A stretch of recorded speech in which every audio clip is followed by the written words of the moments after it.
24 carat gold మన జగన్మోహన్ రెడ్డి గారు అని చెప్పి కూడా ఈ సందర్భంగా నేను మీ అందరికీ మనవి చేస్తా ఉన్నాను. అది ఒక నిజాయితీ, ఒక నిబద్ధత మేము చూసాం. దగ్గరగా ఆయనతో పాటు పనిచేయడం జరిగింది.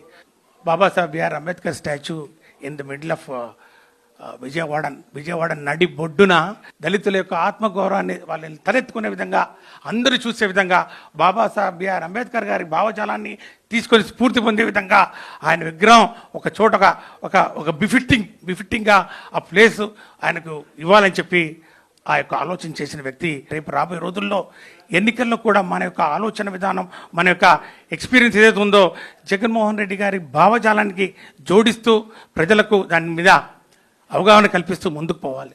ఇందాక చెప్పినట్టు సంక్షేమం ఎవరికి కావాలా? బడుగు బలహీన వర్గాల వారికి, అణగారిన వర్గాల వారికే సంక్షేమం కావాలా.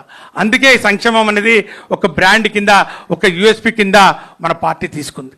మనం కూడా అదే విధంగా జగన్మోహన్ రెడ్డి గారిని కానివ్వండి, పార్టీని కానివ్వండి, ఈ యొక్క మన వింగ్ను కూడా ఇది నా నాయకుడు, నా జగన్, నా పార్టీ, నా ఎస్ఎస్ఎల్ అని మనం కూడా ఓన్ చేసుకునే సమయం ఆసన్నమైందని చెప్పి కూడా మీ అందరికీ మనవి చేసుకుంటూ, నిజంగానే మనం కూడా పార్టీకి మొన్న జరిగిన ఎన్నికల్లో కూడా మన వంతు కూడా సహాయ సహకారాలు చాలా చేశాం. కాబట్టి ఈరోజు అంతా